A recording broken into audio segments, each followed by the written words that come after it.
Excellences, Monseigneur l'archevêque, chers frères et sœurs, je vous salue pour votre présence à cette soirée qui nous réconforte dans nos situations.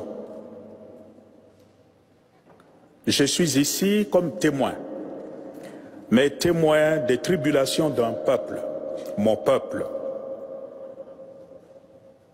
qui réclame tout juste le droit de vivre et de vivre digne. C'est la situation qui prévaut au Congo, un pays immensément riche, considéré comme un scandale géologique, et où vit un peuple extrêmement pauvre, malheureux. Le Congo est aujourd'hui considéré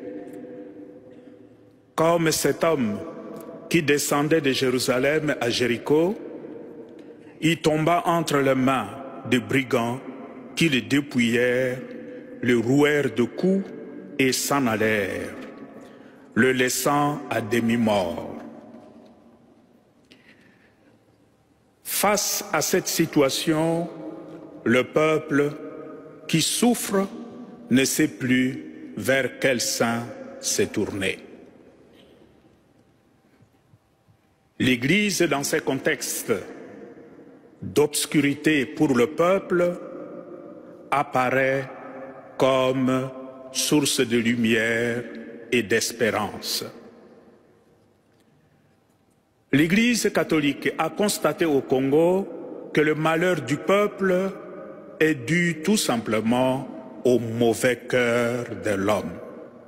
Ceux qui nous dirigent, qui sont au service des grandes puissances, des grandes compagnies minières de par le monde, se comportent vraiment comme des prédateurs. L'Église a choisi de se mettre du côté de son peuple pour panser ses plaies. C'est ainsi que l'Église catholique au Congo gère plus ou moins 50% des infrastructures éducationnelles et sanitaires. Sur le plan sociopolitique, c'est encore l'Église catholique qui a aidé, qui a accompagné la classe politique à trouver un accord, dit l'accord de la Saint-Sylvestre, et qui a rendu possible les élections qui viennent de se passer.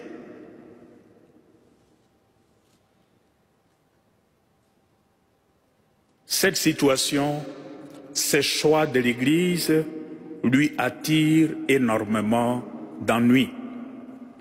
Parce que ceux qui font souffrir le peuple n'acceptent pas le rôle de l'Église.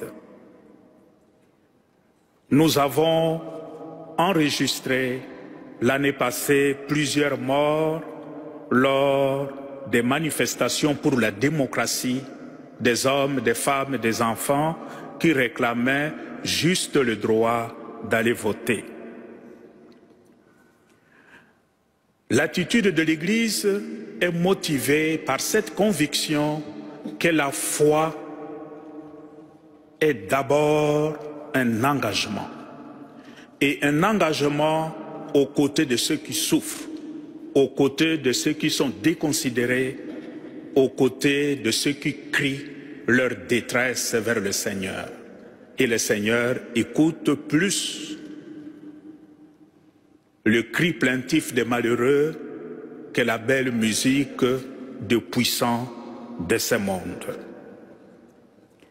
Dans cet engagement, l'Église, à travers des prêtres, des consacrés et de laïcs, donne le témoignage d'une foi qui porte de fruits.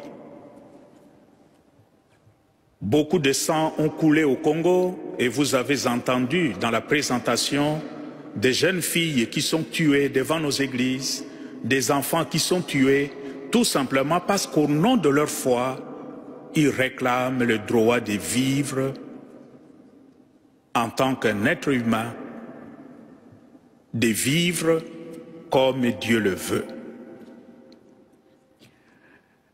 Je suis ici au milieu de vous pour demander de continuer à nous soutenir dans notre combat pour plus de dignité, pour plus de considération pour l'homme congolais. J'implore votre prière sur l'ensemble du peuple, en sachant que ce qui se passe au Congo, c'est aussi presque la même situation qui se vérifie dans certains d'autres pays de par le monde, particulièrement en Afrique. Priez surtout pour les pasteurs. Notre prise de position nous met directement en confrontation avec le puissant de ce monde, surtout dans notre pays.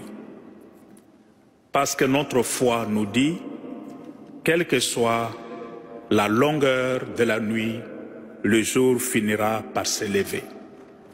Et fort de cette conviction, nous prions, nous implorons le Seigneur qu'il nous aide pour que ce soleil s'élève le plus tôt pour notre peuple. Merci à vous pour le soutien que nous recevons déjà à travers les organisations qui nous donnent un coup de main, et ce soir en particulier, c'est l'aide à l'Église en détresse.